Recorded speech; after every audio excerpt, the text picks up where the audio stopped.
Good morning student. आज जो हम लोग टॉपिक पढ़ने जा रहे हैं वो टॉपिक है अलाउद्दीन खिलजी की भू राजस्व व्यवस्था में सुधार। अलाउद्दीन खिलजी दिल्ली सल्तनत का प्रथम सुल्तान था जिसने ग्रामीण क्षेत्र में भूमि की पैमाइश के आधार पर नवीन भू राजस्व व्यवस्था का आरंभ किया। बर्नी ने अलाउद्दीन खिलजी के भू राजस्व प्रणाली को मसाहत का भी नाम दिया। यदि हम अलाउद्दीन खिलजी के पूर्व की अवस्था को देखते हैं तो हमें यह ज्ञात होता है कि पूर्व मध्यकाल में जो भू राजस्व प्रणाली थी उसमें राज्य के भाग का निर्धारण अनुमान के आधार पर किया जाता था। यह अनुमान बटाई, कनकुत या गल्ला बख्शी के आधार पर की जाती थी। इसमें राज्य की हिस्सेदारी 1/4 भाग से 1/3 भाग तक थी। सामान्यतः राज्य 1/3 भाग राजस्व लेता था तथा राजस्व की वसूली स्थानीय प्रमुखों द्वारा की जाती थी, जिसमें राय, रंका, रावत, खुद, मुकद्दम तथा चौधरी इत्यादि शामिल थे। अब हम अलाउद्दीन खिलजी के भू राजस्व के उद्देश्य पर चर्चा करते हैं। अलाउद्दीन खिलजी की भू राजस्व उद्देश्य का जो प्रथम था वह राजकीय आय में वृद्धि करना था ताकि राज्य को अतिरिक्त संसाधन प्राप्त हो सके तथा उस संसाधन के बल पर राज्य एक विस्तृत बड़ी सेना खड़ी कर सके जो स्थायी सेना हो। हमें पता है कि अलाउद्दीन खिलजी द्वारा जो सेना को वेतन दी जाती थी वह नगद के रूप में दी जाती थी। अतः अलाउद्दीन खिलजी अपने स्थायी सेना के बल पर न केवल अपनी साम्राज्यवादी महत्वाकांक्षा को पूरा करना चाहता था बल्कि उस समय उत्तर पश्चिमी सीमांत क्षेत्र से मंगोल आक्रमण भी हो रहे थे।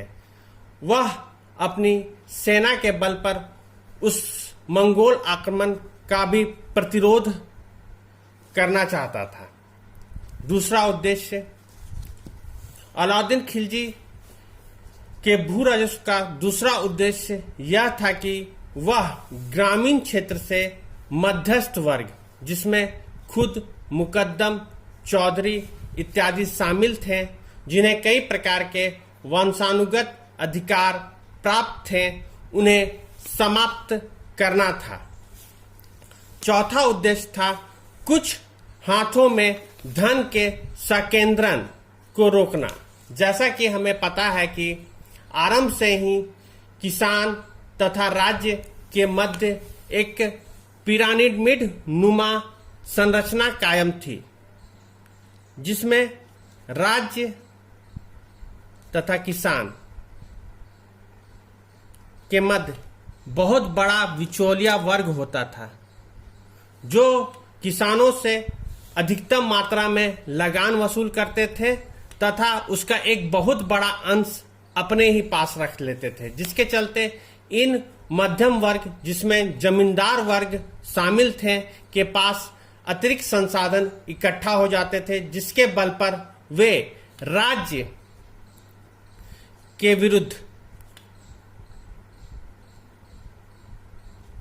क्षेत्रीय विद्रोह करते थे। अतः अलाउद्दीन खिलजी धन का संकेंद्रीकरण को रोककर उन क्षेत्रीय विद्रोह को समाप्त करना चाहता था। चौथा उद्देश्य, अलाउद्दीन खिलजी राज्य तथा किसानों के मध्य प्रत्यक्ष संबंध स्थापित करना चाहता था ताकि किसानों को सुरक्षा प्रदान की जा सके। अब हम लोग अलाउद्दीन खिलजी के भू राजस्व सुधार के चरण को देखते हैं। तो इसमें पहला, अलाउद्दीन खिलजी ने सर्वप्रथम जागीर भूमि को खालसा भूमि में तब्दील कर दी। खालसा भूमि का अर्थ है वैसी भूमि जिस पर राज्य का प्रत्यक्ष नियंत्रण हो तथा उससे मिलने वाला जो कर था वह सीधे राजकीय खजाने में जमा होता था। सर्वप्रथम अलाउद्दीन खिलजी ने मिल्क, इनाम तथा वकाफ। मिल्क का अर्थ है राजकीय अनुदान भूमि, इनाम का अर्थ है राजकीय इनाम भूमि, वही वकाफ का अर्थ है धार्मिक अनुदान भूमि। अर्थात अलाउद्दीन खिलजी ने मिल्क, इनाम तथा वकाफ भूमि को जागीर भूमि में परिवर्तित करना खालसा भूमि में परिवर्तित किया। इसका अर्थ यह नहीं है कि अलाउद्दीन खिलजी ने संपूर्ण जागीर भूमि को खालसा भूमि में परिवर्तित कर दिया। अलाउद्दीन खिलजी ने केवल उन्हीं जागीर भूमि को खालसा भूमि में परिवर्तित किया जिन जागीर भूमि प्राप्त जो उन्हीं भूमि को खालसा भूमि में परिवर्तित किया जो जागीर भूमि प्राप्तकर्ता वर्तमान में राज्य की सेवा में नियुक्त नहीं थे। जैसे कि हमें एक उदाहरण मिलता है कि कुछ जागीर भूमि को अभी भी अलाउद्दीन खिलजी बने रहने दिया। जैसे सहनाए मंडी पर नियुक्त अधिकारी अब मलिक काबुल को अभी भी व्यक्तिगत जागीर भूमि प्राप्त थी। अब दूसरा अलाउद्दीन खिलजी के सुधार के दूसरे चरण को अगर हम देखते हैं तो वह हमें देखने के लिए मिलता है कि उसने साम्राज्य के अंतर्गत व्यापक तौर पर भूमि की पैमाइश की तथा प्रति बिस्वा उपज के आधार पर उसने राजस्व का निर्धारण किया। यही कारण है कि बर्नी ने अलाउद्दीन खिलजी के भू राजस्व प्रणाली को मसाहत के साथ साथ वफा ए बिस्वा प्रणाली भी कहा है। इसमें लगान की दर 1/2% अर्थात 50% थी। अब किसानों को लगान के रूप में 1/50% कर देना पड़ता था। इसके अतिरिक्त उन्हें घरी मतलब गृह कर और चरी मतलब कि पशु कर भी देना पड़ता था जो दुधारू गाय पर लगी होती थी। तीसरा जो उसने सुधार के चरण में कार्य किए वह था कि ग्रामीण क्षेत्र में जो मध्यस्थ वर्ग थे जिसमें खुद मुकद्दम तथा चौधरी थे उनके वंशानुगत अधिकारों को समाप्त कर दिया, क्योंकि जो ये मध्यस्थ वर्ग थे उन्हें उनकी जो निजी भूमि होती थी वह कर मुक्त होती थी तथा यह किसानों से भी बेगारी लेते थे। इसके अतिरिक्त स्थानीय जमींदार को कुछ वंशानुगत कर प्राप्त करने का भी अधिकार था, जिसमें हकूक़े खोती व किस्मते खोती भी शामिल थे।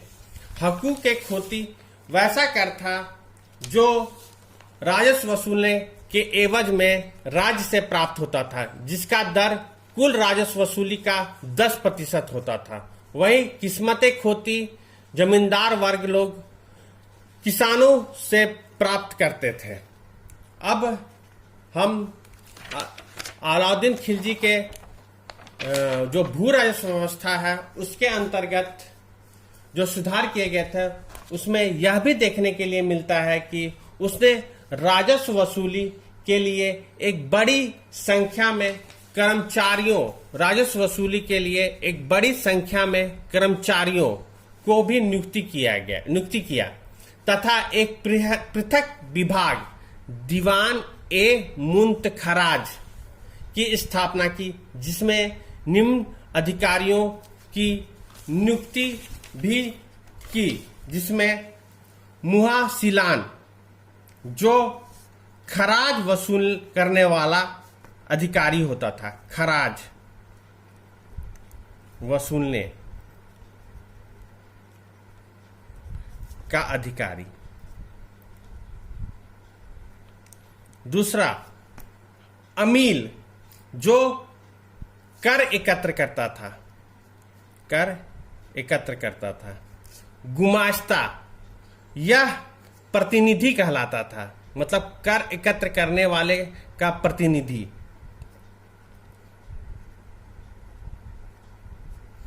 तीसरा, नवीसिंदार, नवीसिंदा, जो लिपिक होते थे। इस प्रकार हम देखते हैं कि अलाउद्दीन खिलजी ने मध्यस्थ वर्ग को हटाकर बड़ी संख्या में राजकीय कर्मचारियों को कर वसूलने के लिए नियुक्त किया तथा इन अधिकारियों के भ्रष्टाचार पर नियंत्रण करने हेतु उसने बरीद का अर्थ होता है गुप्तचर, की नियुक्ति की, ताकि भ्रष्टाचार पर लगाम लगाया जा सके। अब हम अलाउद्दीन खिलजी की मसाहत पद्धति के क्षेत्र के विषय में बात करते हैं। तो कई इसमें विवाद है कि अलाउद्दीन खिलजी का जो भू राजस्व व्यवस्था था, क्या उसका संपूर्ण साम्राज्य में लागू था अथवा कुछ ही क्षेत्र में थे। और यदि हम तात्कालिक साहित्यिक स्रोत को देखते हैं, जिसमें विशेषकर बर्नी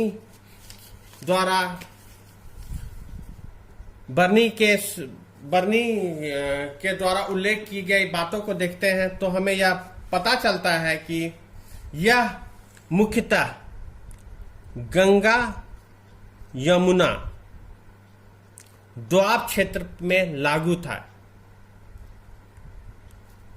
दोआब क्षेत्र में लागू था।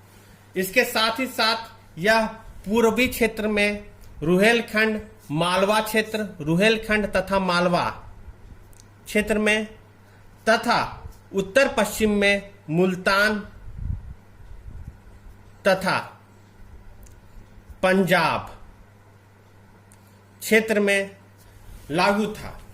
अब हम अलाउद्दीन खिलजी के भू राजस्व की सीमाएं के संदर्भ में सीमाओं को देखते हैं, तो हमें यह कुछ बातें उभर के सामने आती हैं।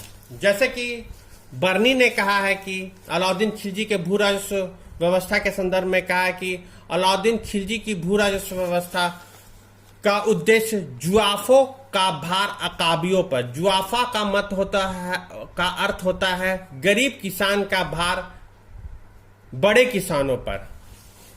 एक तरह से देखा जाए तो बर्नी ने अलाउद्दीन खिलजी के भू राजस्व व्यवस्था को गरीब बनाम अमीर भी कहा है। कई इतिहासकार अलाउद्दीन खिलजी के भू राजस्व व्यवस्था को ग्रामीण क्रांति भी कहते हैं, किंतु यदि अगर हम सूक्ष्मता से देखते हैं तो हमें यह ज्ञात होता है कि अलाउद्दीन खिलजी के भू राजस्व व्यवस्था के अंतर्गत कुछ खामियां भी थी। जैसे उसने भूमि की पैमाइश करवाई किंतु खेतों का वर्गीकरण नहीं किया। मतलब कि भूमि का पैमाइश कर रहा है, लेकिन उच्च पैदावार, निम्न पैदावार, मध्यम पैदावार के आधार पर खेतों का वर्गीकरण नहीं करता है, जिसके चलते यह होता है कि सभी किसानों को सभी प्रकार की भूमि पर एक ही दर से कर देना पड़ता था। चूंकि जो